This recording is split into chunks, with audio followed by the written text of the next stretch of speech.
නමෝ බුද්ධාය පිංගුතුනේ පිංවත් දරුවනේ අපේ මේ ජීවිතවල යහපතටත් අයහපතටත් හේතු වෙන ගොඩාක් බාහිර බලපෑම් තියෙනවා. පේන බලපෑමුත් තියෙනවා, නොපෙනෙන බලපෑමුත් තියෙනවා.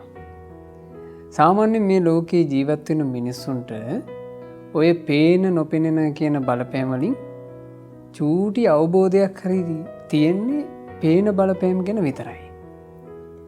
නොයෙක් තාක්ෂණික උපකරණ වලින් හෝ යම් යම් පිළියම් හොයාගන්න පුළුවන් වෙලා තියෙන්නේ පේන බලපෑම් සම්බන්ධයෙන් විතරයි.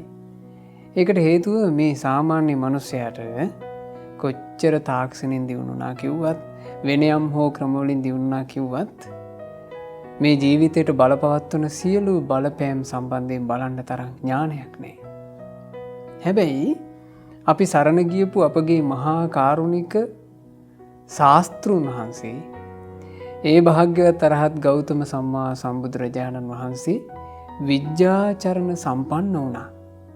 අපි බුදුරජාණන් වහන්සේ වන්දනා කරනකොට කියනවනේ අපගේ ශාස්තෘන් වහන්සේ විද්‍යාචරණ සම්පන්න වනසේක කියලා.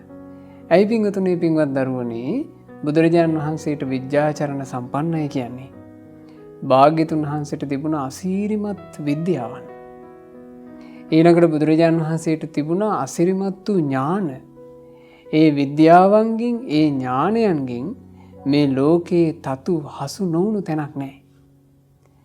මේ ජීවිතයේ සම්බන්ධයෙන් බුදුරජාණන් වහන්සේ නොදුටු කිසිවක් නැහැ.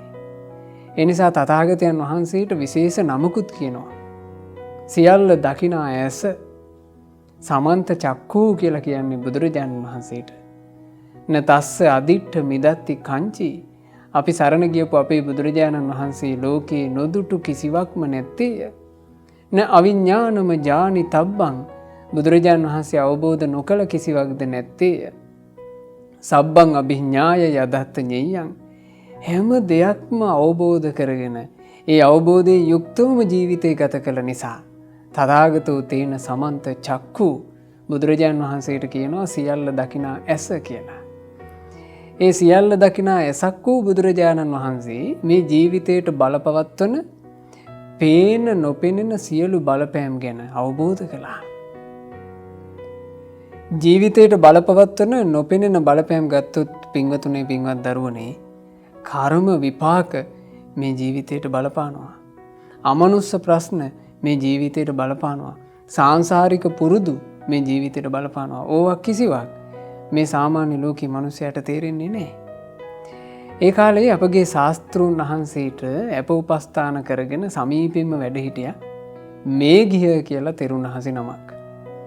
ඔය මේඝිය ස්වාමීන් වහන්සේ දවසක් ජන්තු කියන ගමට පිණ්ඩපාතේ වැඩම කළා. පිණ්ඩපාතේ වැඩලා ඒ පිණ්ඩපාතේ කරගෙන අවසානයේ විවේක ගැනීම පිණිස කිමිකාලා කියලා ගංගාවක් තිබුණා. ඕන් ඔය කිමිකාලා ගංගා තීරයට මේ මේඝිය ස්වාමීන් වහන්සේ වැඩම කළා. පොඩ්ඩක් සක්මන් කළා. සක්මන් කරනකොට පේනවා ඈතින් අඹ වනයක්. හරි ලස්සනයි. ලස්සනට සුදු වැලි තලාව තියෙනවා. හොඳට හෙවණ තියෙනවා. සීතල හුලං හමනවා. මේඝිය ස්වාමීන් වහන්සේට ගොඩාක් ආසයි හිතුණා. විශේෂයෙන් හිත ඇදිලා ගියා. නිකන් Tamanට හුරු පුරුදුයි වගේ දැනුණා. පින්වතුනි අපිටත් නැද්ද එහෙම? සමහර තැන්, සමහර පුද්ගලයෝ, සමහර සත්තු අපිට නිකන් හුරු පුරුදු බවක්, සමීප බවක්, විශේෂයෙන් දැනෙන බවක් නැද්ද? දැන් මේඝිය ස්වාමීන් වහන්සේට එහෙම වුණා. හිත කියනවා දැන් මේඝිය නුඹ එන්ට මෙතෙන්ට ඇවිල්ලා මේ අඹවණේ භාවනා කරන්නට. මෙතන භාවනා කරොත් නම් නුඹට දියුණුවක් කරා යන්න පුළුවන්මයි. මෙතනමයි හරියන තැන. මේ ලෝකෙ වෙන මොකුත් නැහැ කිව්වා. එතකොට මේ කියන්නේ හිත. එතකොට මේඝිය ස්වාමීන් වහන්සේ ඉක්මනට තීරණයක් ගත්තා.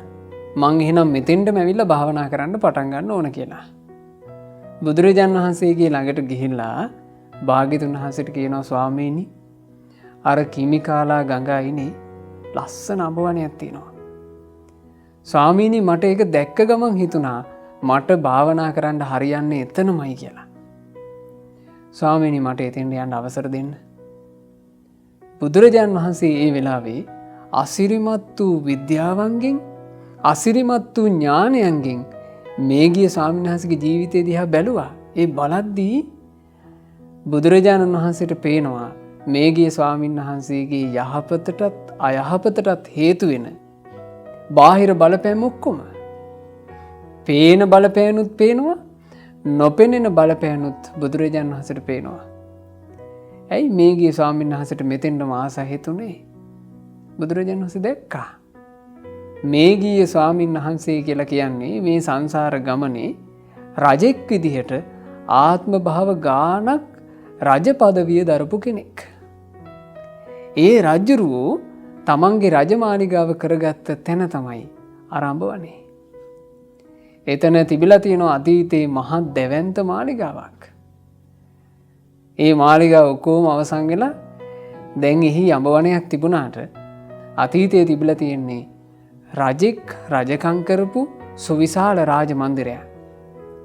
ඒ රාජ මන්දිරයේ ඉඳපු පුරුද්ද අර අඹවණේ දකින්නකොට ඒ භූමියට හිත ඇදී ගියා. ඉතින් ඒ වෙලාවේ බුදුරජාණන් වහන්සේ මේ මුකුත් නොකිය මේ ගිය ස්වාමීන් වහන්සේට කිව්වා මේ ගිය තථාගතයන් වහන්සේට අපෝපස්ථානට ඉන්නේ ඔබ විතරනේ. ඒ නිසා තව කවුරු හරි එනකන් ඉඳලා ඔබ යන්න. දැන් ඕනේ නැහැ කිව්වා. මේ ගිය ස්වාමීන් වහන්සේ හදිස්සි කිව්වා අනේ ස්වාමීනි තථාගතයන් වහන්සේ නම් දැන් නිවන අවබෝධ කළානේ. මං ස්වාමීනි මුකුත් කරගෙන නැහනේ. මට යන්නම ඕන. අන්තිමේ බුදුරජාණන් වහන්සේ 3 වතාවක් එපා කියද්දිත් මේ ගිය ස්වාමීන් වහන්සේ යන්නම අහනවා. බුදුරජාණන් වහන්සේ වදාළ මේ ගිය එහෙනම් ඉතින් ඔබ යන්න. ඕන දැන් මේ ගිය ස්වාමීන් වහන්සේ ගිහිල්ලා හිත කියපු විදිහට භාවනා කරන අදහසින් වාඩි වුණා. වාඩි වුණා විතරයි. කවදාවත් ඇවිල්ලා නැති රාග හිතුවිලි. විශාල බිසෝවරු පිරිසක් පිරිවරාගෙන කාමයෙන් සන්තර්පණය වෙනවා පේනවා. සරාගී දර්ශන මැවෙනවා. ඊළඟට රජෙක් විදිහට දඬුවම් කරනවා පේනවා. උල තියාපන් කියනවා පේනවා. හිස ගසා දාපන් කියනවා පේනවා. මේ වගේ විකාර චිත්ත රූප එකක් උඩ මෙවි මෙවි එන්න ගත්තා. හිත පාලනය කරගන්න බැරුවම ගියා. එතකොට මේ ගිය ස්වාමීන් වහන්සේ යලිත් වතාවක් විද්‍යාචරණ සම්පන්න වූ බුදුරජාණන් වහන්සේ හොයාගෙන යනවා. භාග්‍යතුන් වහන්සේගේ ළඟට ගිහින් කිව්වා ස්වාමීනි භාග්‍යතුන් වහන්සේ මහාන වුණත් හරි කවදාවත් නැති විදිහේ විකාර රූපී දේ මට යඹවණේදී මෙවෙන්න ගත්තා. ස්වාමීනි මට මුකුත් කරගන්න බැරුව ගියා. අන්නේ වෙලාවේ බුදුරජාණන් වහන්සේ හරි ලස්සන ධර්මයක් වදාලා. බුදුරජාණන් වහන්සේ දේශනා කළා මේ ගිය නුඹේ සිත තාම මෝරලා නැහැ. ඔය සිත තාම ශක්තිමත් නැහැ. නුඹට තියෙන්නේ නොමේරු සිතක්. නොමේරියු සිතකින් මෝරපු වැඩ කරන්න පුළුවන් කමක් නැහැ. ඒ නිසා මේ ගිය නොමේරු සිත මේරීම පිණිස කළ යුතු දේවල් කරන්න. දැන් බුදුරජාණන් වහන්සේ මේ අවවාදය කරන්නේ මේ ගිය ස්වාමීන් වහන්සේගේ මුළු ජීවිතේම දැකලානේ. මේ හිතක් මෝරනවා, මේ හිතක් මෝරන්න ඕන, නොමේරු ස්වභාවයෙන් මේ හිත තියෙන්නේ. මේවා ඔක්කොම ඒ විස්මිත බුදුනුවණට පෙවුණානේ. මේ සාමාන්‍ය ලෝකේ මිනිස්සු දන්නවද අඩු ගන්න හිත කියන එක කොහෙද තියෙන්නේ කියලා? හිතේ ස්වභාවය මේ මුකුත් හිතාගන්න බෑ මේ ලෝකයට. කොච්චර තාක්ෂණීය ආදීන් දිනුනොත් හිත කියන එක මේ ලෝක සත්වයට හොයාගන්න බෑ. හැබැයි අපි සරණ ගියපු අපේ ශාස්ත්‍රුන් වහන්සේ මේ ගිය ස්වාමීන් වහන්සේ එදා දේශනා කළා. මේ ගිය නොමේරු චිත්තේ මේරීම පිණිස වහවහා ධර්මයේ හැසිරෙන්න. ඒ උදෙසා මේ ගිය ඔබ කල්යාණ මිත්‍රයා ඇසුරු කරන්න. කල්යාණ මිත්‍රයා ඇසුරු කිරීම කියලා කියන්නේ නොමේරු සිත මෝරන්න තියෙන පළවෙනි කරුණයි. ඊළඟට මේ ගිය හොඳට සිල්වත් වෙන්න. සිල්වත් වෙද්දී ඔබේ නොමේරු සිත මෝරන්නේය. මේ ගිය ඔබ හොඳට දස කතා වහන්න.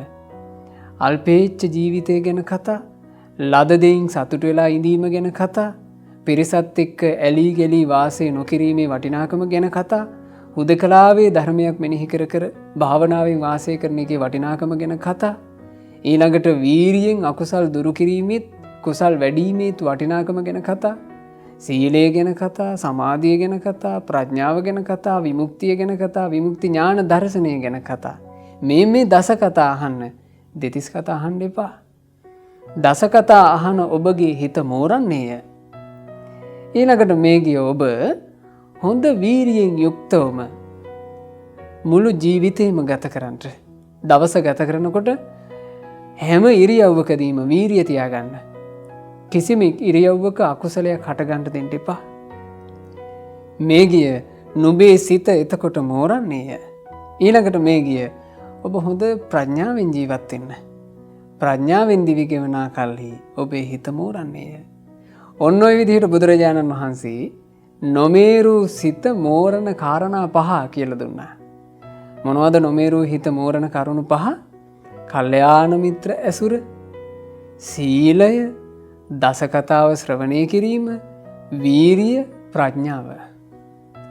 එතකොට බුදුරජාණන් වහන්සේ හිත මේරීම පිණිස උවමනා කරන ඖෂධේ මේ ගිය ස්වාමීන් වහන්සේට දුන්නා. ඒ ඖෂධේ දුන්නා විතරයි මේ ගිය ස්වාමීන් වහන්සේගේ ජීවිතයට තිබුණු අයහපත් බලපෑම් ඔක්කොම නැතුව ගියා. පෙනෙන බලපෑමුත් නැතුව ගියා, නොපෙනෙන බලපෑමුත් නැතුව ගියා. යහපත පිණිස පවතින බලපෑම් විතරක් ලං වුණා. කල්යාණ මිත්‍ර ඇසුරේ ධර්මයේ හැසිරෙනකොට මේ ගිය ස්වාමීන් වහන්සේ ඊටාම කෙටි කලකින් රහතන් වහන්සේ නම බවට පත් වුණා. හිත සම්පූර්ණයෙන්ම මෝරා ගියා. ඒ නිසා නොමේරු සිත මේරීමට උපකාර වෙන මේ කාරණා සම්බන්ධයෙන් හොඳ අදහසක් ඔබේ හිතවල ඇති කරගන්න. මේ හිත මෝරන්න උපකාර කරන කල්යාණ මිත්‍ර ඇසුර තමන්ගේ ජීවිතයට සම්බන්ධ කරගන්න. සීලය, කල්යාණ මිත්‍ර ඇසුරු කරමින් නිතර දස කතාව අහන එක, වීරිය, ප්‍රඥාව තමන්ගේ ජීවිතයට එකතු කරගන්න.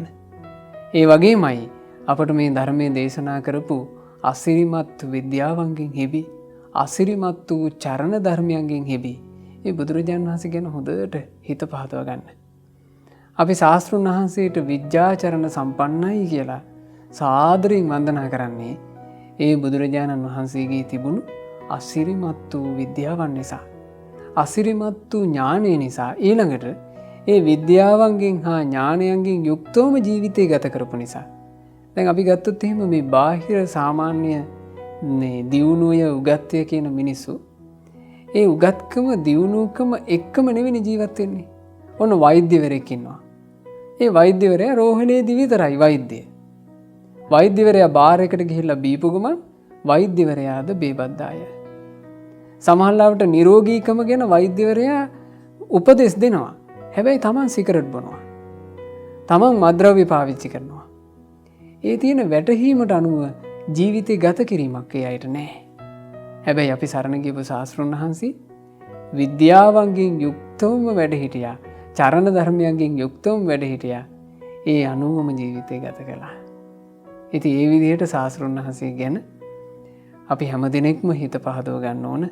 අපි හැම දෙනාට විද්‍යාචරණ සම්පන්න වූ බුදුරජාණන් වහන්සේගේ ආශිර්වාදයම ලැබේවා.